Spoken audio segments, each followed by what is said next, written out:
Ya, oke. Assalamualaikum warahmatullahi wabarakatuh. Yang terhormat pada Abi Hanif dan juga Umida selaku pengasuh pesantren Super Kemala dan Fida, dan juga pada Gus Awal sampai dengan Rian Zara, dan juga pada Nekamila, dan juga pada senap guru-guru yang saya hormati, dan juga pada jajaran para pengurus, dan tidak lupa juga pada orang tua saya yang selalu mendukung saya, dan juga teman-teman yang insya Allah berbahagia. Nah, dari sini yang semoga yang saya sebutkan tadi dan juga kita semua dan juga orang-orang yang nonton video ini, saya harap juga mendapatkan rezeki yang dilimpahkan oleh rezekinya, diberikan kesehatan, umur yang panjang, ya pokoknya yang baik-baik buat kalian semua. Oke, di sini saya akan jelaskan tentang kitab Faridul Bayah yang ke-12, jadi 4 bab lagi selesai.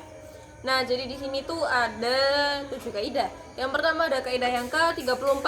Bunyinya al-istighalu bi ghairi maksudin i'radu 'anil maksud.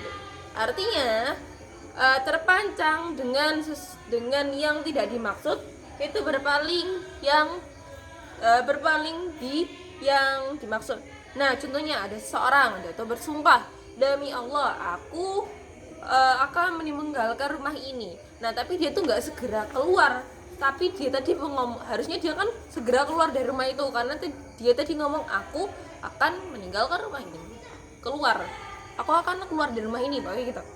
Nah, tapi dia nggak segera keluar. Nah, jadi karena dia tuh terpanjang sama yang nggak dimaksud, jadi dia tuh berpaling dari yang dimaksud gitu. Habis kalau dia nggak keluar, berarti dia tuh berpaling. Musuh yang ke-35, bunyinya la yungkaru muhtalafu fihi wa inna ma yungkaru mujma'u alaihi.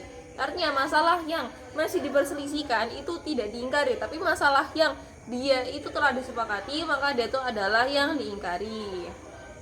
Nah, contohnya orang yang minum arak sama orang yang berzina, dia tuh wajib diingkari, tapi orang yang membuat tato, yang nyemir rambut itu tidak diingkari karena masalah itu masih diperselisihkan.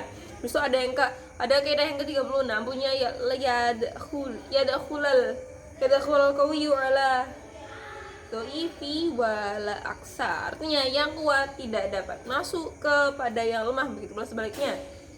Nah, contohnya ada seorang laki-laki yang dia itu menggauli seorang jariah, lalu dia tuh menikahi saudara dari jariah itu. Nah, karena ikatan pernikahan itu kuat, maka dia itu tidak dapat menggauli si jariah itu tadi yang merupakan saudari dari jariah tadi. Oh, gitu. Habis itu yang ke-37 bunyinya yutafaru fil wasaili mala yutafaru maqasidi. Artinya sesuatu yang dia menjadi tujuan dia itu tidak diampuni, tapi dia tuh akan diampuni ketika menjadi lantaran. Nah, contohnya melukai anggota tubuh sebagai tujuan itu tidak diampuni, tapi operasi dia yang dilakukan oleh dokter itu tuh diampuni karena dia tuh menjadi lantaran biar orang tuh sembuh dari penyakitnya. Habis itu kaidah yang ke-38 bunyinya al-maisuru la yaskutu bil maksuri. Artinya sesuatu yang mudah tidak dapat gugur dengan yang suka. Contohnya ada orang dia tuh cuma punya satu tangan. Habis itu pas wudhu dia tuh cuma membasuh satu tangannya doang. Habis itu yang ke-39, nah ini kaidahnya tuh agak panjang. Bunyinya ma yakbalu tabido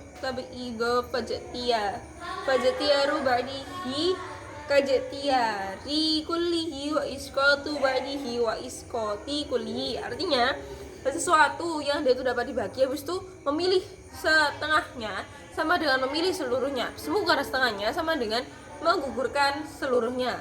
Nah, contohnya tuh ada seorang laki-laki, dia tuh ngomong ke istrinya, kau kutalak separuh. Nah, talak tuh kan nggak bisa dibagi ya. Nah, jadi talaknya tuh ya udah, artinya dia tuh telah mentalak artinya, karena talak tuh nggak bisa dibagi. Tuh, habis itu kaidah yang terakhir, alhamdulillah. Bunyinya idajitama asababu awil gururu ma apa fa fa mubasyaratu kodimani mubasyarat. Artinya ketika berkumpul sebab atau tipuan dengan pelaksanaan, maka pelaksananya itu didahulukan. Nah contohnya, si A itu jual pisau ke B, habis itu ternyata si B itu bunuh orang.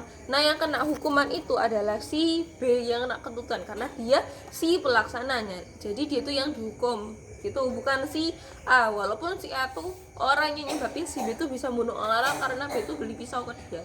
Oke, sekian dari saya, kurang lebihnya mohon maaf. Wassalamualaikum warahmatullahi wabarakatuh.